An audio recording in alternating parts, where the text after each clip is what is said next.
शराबबंदी कानून को खत्म किया जाएगा? क्या बिहार में शराबबंदी कानून में कोई संशोधन किया जाएगा? क्या बिहार में शराब पीने वालों के लिए कोई गुड न्यूज़ आने वाली है? ये सवाल इसलिए क्योंकि अब ये मामला सदन तक पहुंच चुका है। जी हाँ, विपक्ष ने उस पर सवाल उठाया है और सवाल भी ऐसा जिसका जवाब देने में सरकार असमर्थ है। आपको बता दें कि बिहार में साल 2016 से शराबबंदी कानून लागू है।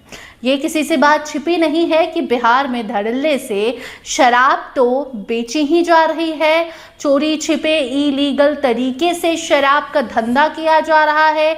आए दिन जो मामले हैं सामने आते हैं, जहां कभी ट्रक के टायर में भरकर तो कभी किसी अलग तरीके से शराब की तस्करी बिहार में हो रही है।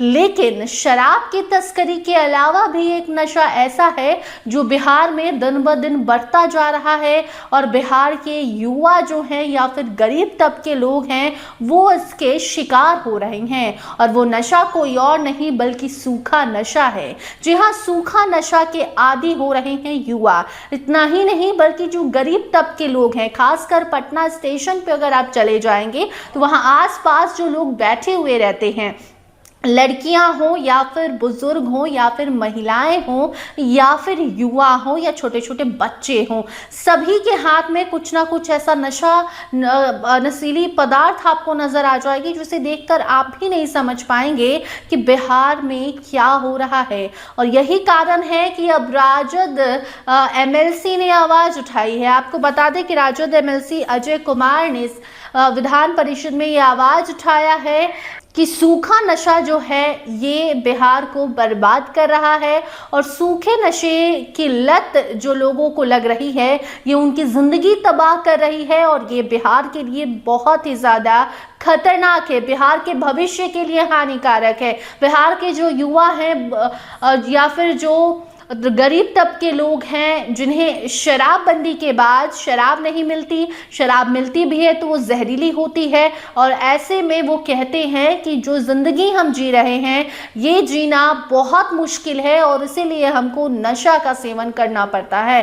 तो ऐसे में गरीबी तो बढ़ ही रही है और सूखा नशा जो है इसका लत भी लोगों में लगते जा रहा है और यही कारण है कि आज विपक्ष ने सवाल उठाया। राजद एमएलसी अजय कुमार ने विधान परिषद में सरकार से सवाल दागा और ये रिक्वेस्ट किया है कि जो भी मदद चाहिए विपक्ष आपकी मदद करेगा, बस ये सूखा नशा पर पाबंदी लगा दीजिए या कुछ तो जुगाड़ लगाइए ताकि ये सूखा नशा जो लोग कर रहे हैं उसमें कमी आए। आप भी सुनिए किस तरीके से विपक्ष ने इस पर सवाल उठाया है। राजद के एमएलसी अजय कुमार ने सूखा नशा का मामला सड़क से सदन तक ले जाने का काम किया है। महोदय, ये मैं दूसरी बात कहना चाहता हूं। सूखा नशा महोदय बहुत ही पीड़ा के साथ बयान कर रहा हूं। पूरी पीढ़ी, इस बिहार की पूरी पीढ़ी सूखे के नशे के चपेट में है। आप गांव चले जाइए, कस्बे चले जाइए, मोहल्ले चले जाइए, किशोर वय के लड़के सूखे नशे के। मैं विपक्ष में हूं इसीलिए मैं नहीं बोल रहा हूं। ये मेरी चिंता है, मेरी पीड़ा है कि सूखा नशा इस बिहार में बंद होना चाहिए।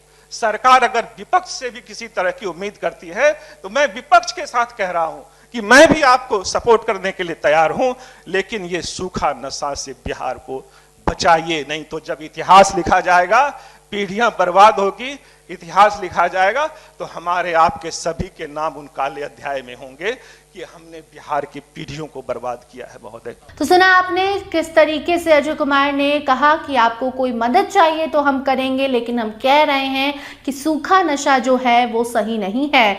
और डॉक्टर अजय कुमार ने आवाज़ उठाई है और अब जो है देखना होगा कि सरकार उस पर क्या एक्शन लेती, क्योंकि देखिए आए दिन जो सूखा नशा का मामला है वो बढ़ते जा रहा है और इसके पीछे कारण शराबबंदी बताई जा रही है। बिहार में शराबबंदी कर दी गई, शराब नहीं बिक रही है। ऐसे में शराबबंदी कानून में अब संशोधन होना चाहिए और सरकार के नेता ने भी बहुत बार इस पर आवाज उठाई है। जीतन राम मांझी को अगर आप सुनेंगे तो वो हर बार जब भी शराबबंदी पर उनसे बात की जाती है तो यही कहते हैं कि शराबबंदी भले सही चीज है लेकिन बिहार के लिए ये सही साबित नहीं हो रही है। बिहार में जिस मकसद से शराबबंदी को लागू किया गया था वो मकसद तो पूरा हो ही नहीं रहा है। इसके चक्कर में सूखा नशा भी बढ़ता जा रहा है। इसीलिए शराबबंदी कानून में संशोधन की जरूरत है और अब देखना होगा कि क्या सरकार इस पर संशोधन करती है, शराबबंदी खत्म करती है, बिहार में शराब चालू करती है और सूखा नशा भी बंद करवाने की कोशिश करती है। देखना होगा कि इसको लेकर क्या कुछ स्टेप उठाए जाते हैं या फिर विपक्ष बस बोलकर ऐसे ही चुप रह जाता है और बिहार में जिस तरीके की राजनीति होती है और जिस तरीके से बिहार चल रहा है ऐसे चलता रहता है। बाकी इस मुद्दे पर आपकी राय कमेंट में आप जरूर बताएं। देखते रहिए स्टार टीवी बिहार। धन्यवाद।